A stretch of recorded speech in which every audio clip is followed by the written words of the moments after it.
This episode is called Truth or Consequences.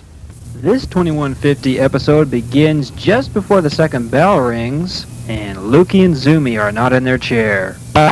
Yeah. What's wrong with you, Chunker? Yeah, only a sissy wears a shirt with ribbons on it. Chunker, what are you talking about? I'm talking about Jim Yozzie's new wardrobe. Huh? Yeah, all those blue rocks hanging around his neck. And that cute red headband he's got on. Chunker, that's unkind. Besides, he's only doing what the teacher asked each one of us to do during this week. And what is that? The teacher encouraged each one of us to wear some kind of garment or something that reflects each of our cultures. But from what I see in this classroom, I think Jim's the only one who heard the teacher. Yeah, I'm dressed exactly according to my culture. And what is that, Chunker? American. Well, Chunker, I'm sorry. I'm afraid Jim Yozzie beat you to it. And how is that? Need I point out the fact that Jim Yozzie's ancestors were the first original Americans? And they were wearing turquoise and headbands before Levi's were ever invented.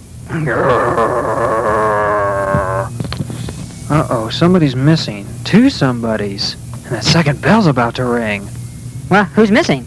Zoomie and, Lukey. Oh, boy, they're probably both into some kind of trouble together. Yeah, with Lukey's fascination for television and Zoomie's fascination for science fiction, that makes for an absolute... Uh-oh. All right. I thought I heard the caustic refrain of one of the Chunkers' growling sequences a little bit earlier. Is there some problem? No, teacher. The Chunker was having fits over Jim Yozzie's Native American accoutrements. You mean the stuff that he's wearing? Yeah. What about it, Chunker? You got a problem? Yeah, only a sissy wears a necklace. Chunker, have you ever stopped to consider the fact that Jim Yozzie does not come from the same culture that you do? Both men and women wear necklaces from Jim Yozzie's culture, and there is nothing wrong with that. There are even some cultures in which men wear skirts. Hey, Joe, what does your Bible have to say about that? Doesn't it say something about men not wearing dresses? Well, Bob, it depends on the context. It doesn't say men will not wear dresses. It says a man will not wear that which pertains to a woman, and a woman will not wear that which pertains to a man. That means whatever culture you grow up in, you are to wear and to do whatever in that culture is consistent with being a man in that culture. I mean, if you go to Indonesia, you will observe that both men and women wear a skirt-like garment, and there's nothing wrong with that for somebody who's grown up in that culture. Yeah, I still say that guys are supposed to wear pants. Well, Chunker, I have no argument with that. If you're referring to people from the United States, yes. But don't you see what the scripture is saying? Whatever culture that you grow up in, you're supposed to fulfill the role that God has given you as a man, whatever that means in that culture. I mean, God has made a distinct separation between the sexes. He's made men to be men and to act like men, and he's made women to be women to act like women. And for a person to try to cross the line and be like one or the other is sin. There's no other word for it. Well, at any rate, I have a question. What is that, teacher? Where is Zoomie and Lukey? I don't know. I haven't seen them all morning. Teacher, you may want to check the multi-purpose room. And why? Well, about an hour ago, I saw him duck in there with a video cassette tape. That's funny. I don't hear anything. If they were in there watching television, I think I'd hear something. They had headphones with him. Oh, that explains everything. Just a second. I'm going to go check about this. Boy, I don't know. There they are. Hey, you guys. Attention! What? Oh, the teacher. There, teacher, I turned it off.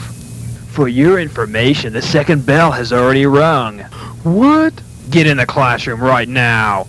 Just a second, I gotta get my tape. Leave it right where it is. I don't think you're gonna want to be holding it. Oh, no. Come on. Yeah, they were watching television, weren't they? You, be quiet. It's none of your business. All right, are you two aware of the fact that those who don't make it in their chair by the time that second bell ring without an excuse get incinerated? Yeah. What about you, Zoomie? I knew about that rule, but I didn't think that episode would last that long. Besides, you aren't really serious about that incinerating people, are you? Any questions? You are serious.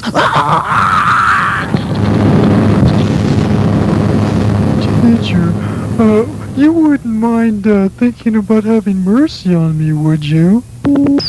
I didn't think so. I do have mercy when those involved do not know the rules, or when they have a valid excuse, but you had neither. Okay, let's see. Frib, come on up here and put their incinerating crystals in their respective chairs. If you give me a goofy remark, I'll have somebody put your crystal in your chair. I won't.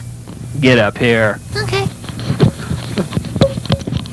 Okay, how many of you are ready for delicatology today? No. Chunker, what are you complaining about? Last Wednesday when we had delicatology, you couldn't get enough of that stuff that we were eating and studying about.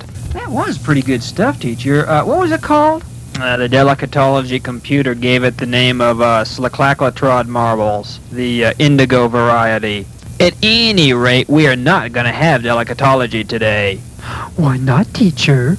Beauregard Butnett. That's enough, Chunker. We're not going to have delicatology today because I want to take us all on a field trip instead. A field trip on Wednesday? Yes. I want to go on the field trip today because there's a weather system moving in that's going to affect the later part of the week, and we'll do delicatology on Friday instead of today. Well, why don't we just go ahead and have it on Friday? I mean, a little bit of rain would help to cool things off and make the field trip more enjoyable. Fob, I'm not talking about a weather system that'll bring rain. I'm talking about one that'll generate lightning firestorms.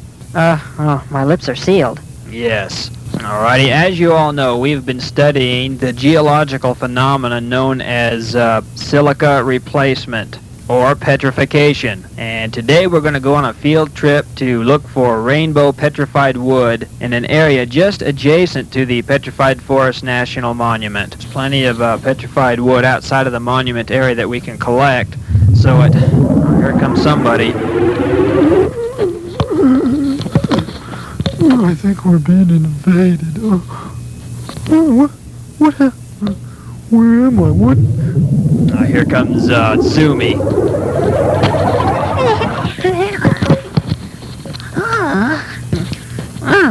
Ouch!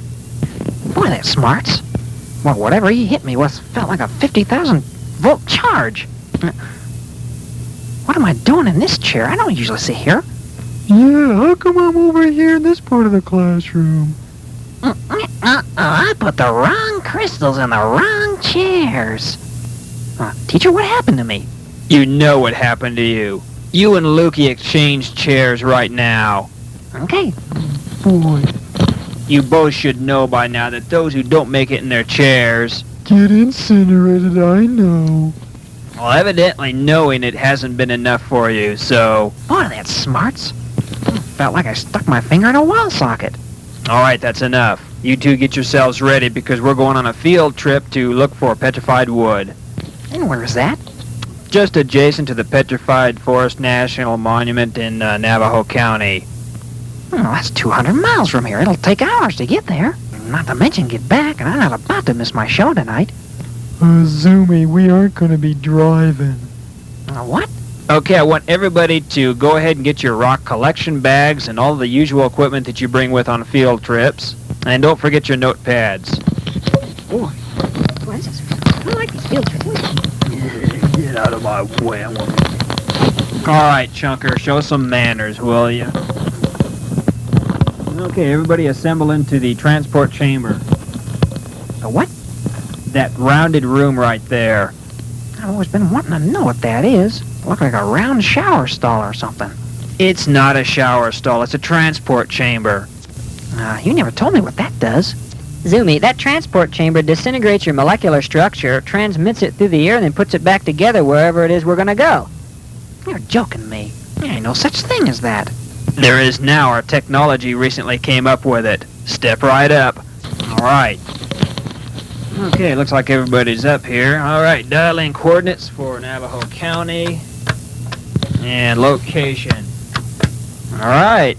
Are you sure this isn't gonna hurt? Of course it won't. Activate. Boy, this feels weird. Man, these colors, it's all fun. They materialize just outside of the petrified forest boundary line.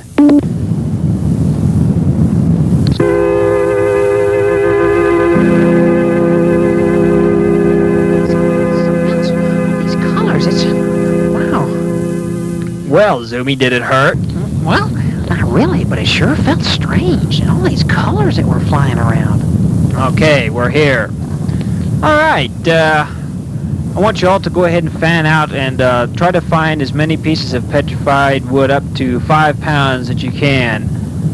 Warning. See that fence right there? Yeah. That marks the boundaries of the Petrified Forest National Park. And you are forbidden to cross that fence line. Does everybody understand? Sure do, teacher. Yeah, I guess. There's no collecting allowed within the park boundaries. Alright, I'm going to be going over to this formation of small Badlands hills. Whoever wants to come with me can. I think there's some fossils in that area. The rest of you can go ahead and look for wood if you want to. Okay. Sometime later. Boy, I got quite a little sack full of these things. How you doing, Joe? I'm pretty good. I've been finding some pretty colorful stuff. You been finding much? Oh, yeah, I found a few pieces. Let me see. Okay. Let's see if I can... Well, those are fairly good. Yeah, they ain't half as good as the ones across the fence over there. Those are some of the prettiest specimens I've ever seen. Well, yeah, that's because nobody's been in there to pick stuff up. The good stuff here has been really kind of picked up already. Where's the teacher?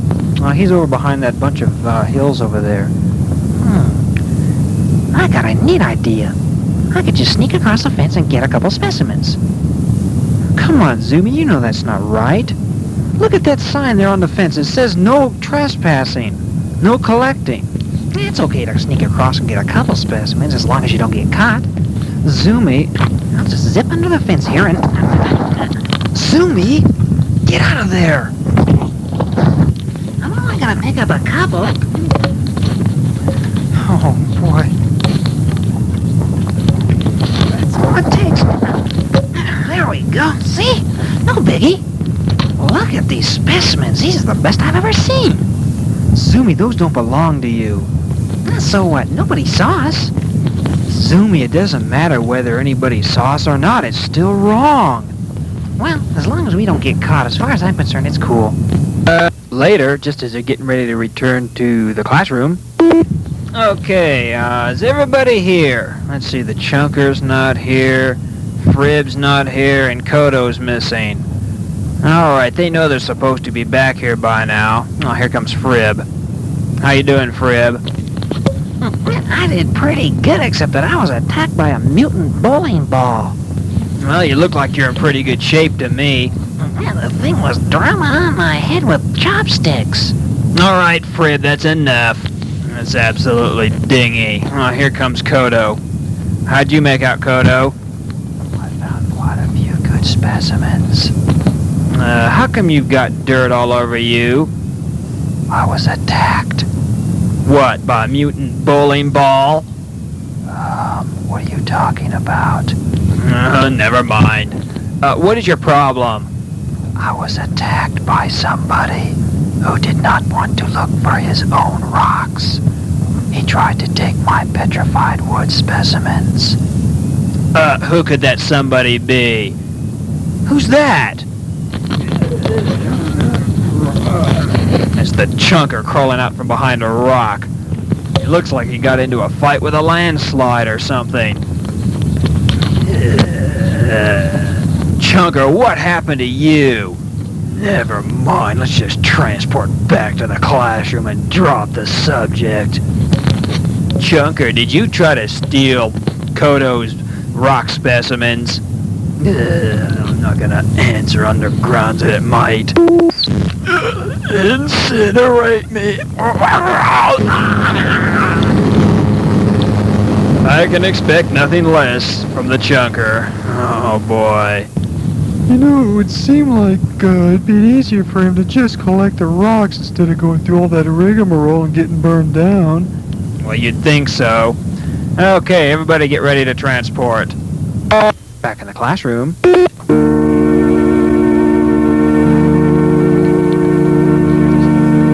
is the greatest experience I think I've ever been through, being transported through this weird chamber thing. All right, good, we've arrived. Okay, everybody go ahead and, as usual, put your collection bags over in the corner there and get in your chairs. As soon as you all get settled down, I want you to go ahead and hand in your English paper from yesterday. I got a question for pretty much the whole class. Pretty much on the honor system, did anybody cross over into the Petrified Forest National Park to collect any of your specimens? Okay. Nobody raised their hand. Now I'll go ahead and assume that you're all telling the truth. Later during a break. Hi, Frib. How'd your collecting go today? I found a fossil agatized clamshell. Oh, really? Yeah, I put it in my pocket. See? Wow, that's a big one. And I think it's hollow, too, because it rattles when I shake it. I'd say you did pretty good. Oh, hi, Zoomie. Hey, what's up? Told you I wouldn't get caught. Zoomie, is that all you think about is whether or not you get caught doing something wrong? Well, if I don't get caught, I don't get in trouble. Don't you have any kind of conscience? I mean, whether or not you get in trouble, the fact is it's still wrong to do certain things. Nobody sees me do it. It doesn't make any difference. Zoomie, God sees you. He sees everything that you do. I don't believe in God.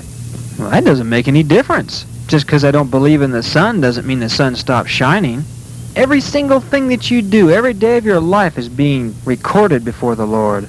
And with God, there are some things that are right, and there are some things that are wrong, no matter what you think, or what your opinions are. I mean, you could commit 500 crimes here on earth and not get caught for one of them. But when you stand before God in the judgment, every last one of those crimes will be brought out in livid detail before the Lord against whom you've committed those crimes.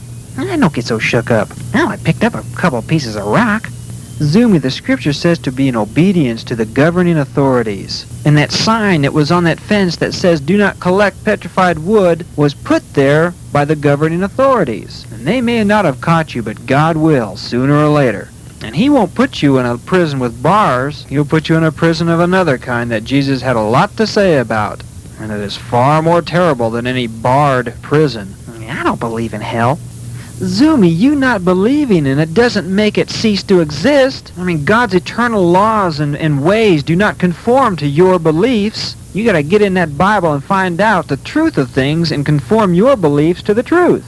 Your eternal destiny depends upon that. I mean, when a Major League Football team goes out on the field to play, they don't go out there with their own set of rules and regulations of what they're gonna do. They have to abide by the official rules of the game of football. If any team member or team goes in there deciding they're going to make up their own beliefs of what the rules are like, they'll be disqualified. The chunker's right. You're always giving out sermons. As far as I'm concerned, if I can get away with it, it's okay. Whatever. The next day... Oh, there's that first bell. What's Pyro doing? He's lighting bottle rockets. I know, Joe, it's illegal on the school grounds. But it's only one little bottle rocket. It won't hurt. I'm gonna light it.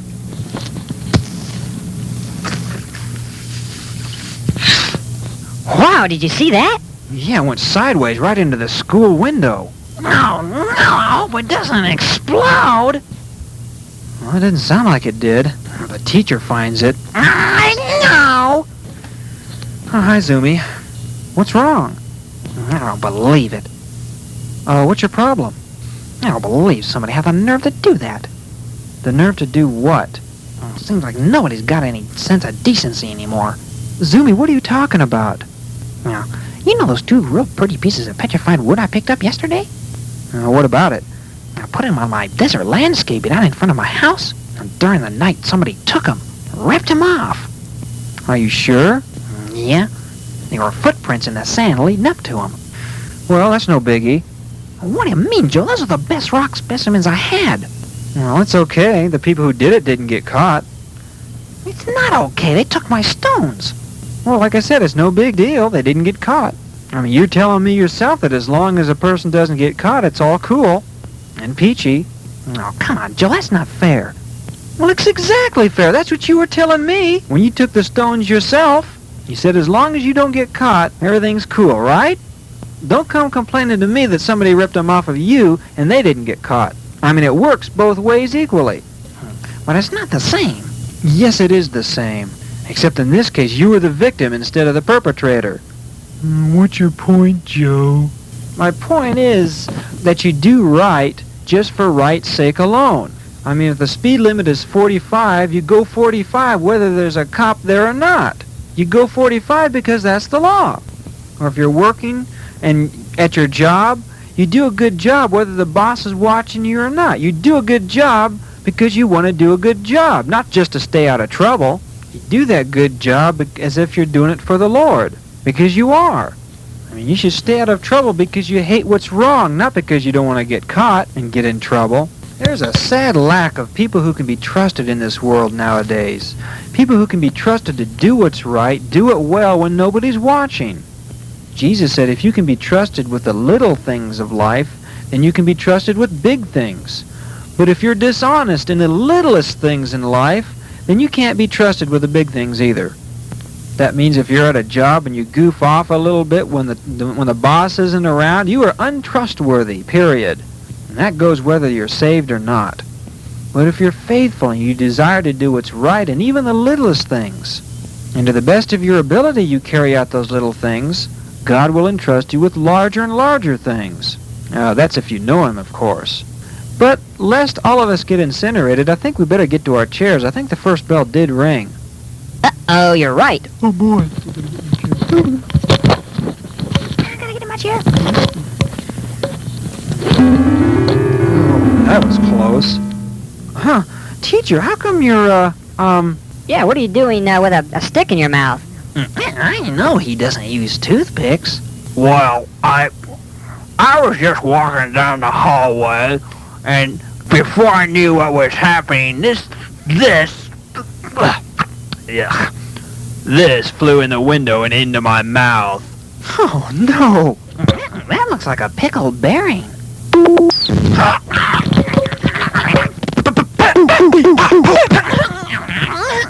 I didn't need that, teacher. I didn't need your goofy remark, Frib. That's a bottle rocket. Yes, it is. What does it taste like, teacher? Any number of various sulfur compounds. Pyro, does this belong to you? I can't believe it. I only lit one of those things. It was one too many. Get up here. Oh, no. I don't have an appetite for nuggets today. Oh, you don't have to worry about nuggets. Here. I want you to chew on this for the rest of the day. But it tastes terrible. Okay, I will. Get in your chair. Okay. Yuck. I don't want to hear any more complaining. Get back in your chair and work that jaw. I want to see continuous chewing from now until the end of the class day. Yes, teacher. That's enough. All right, I want the rest of you to do that assignment on the board. Yes, sir. That's the end of this episode.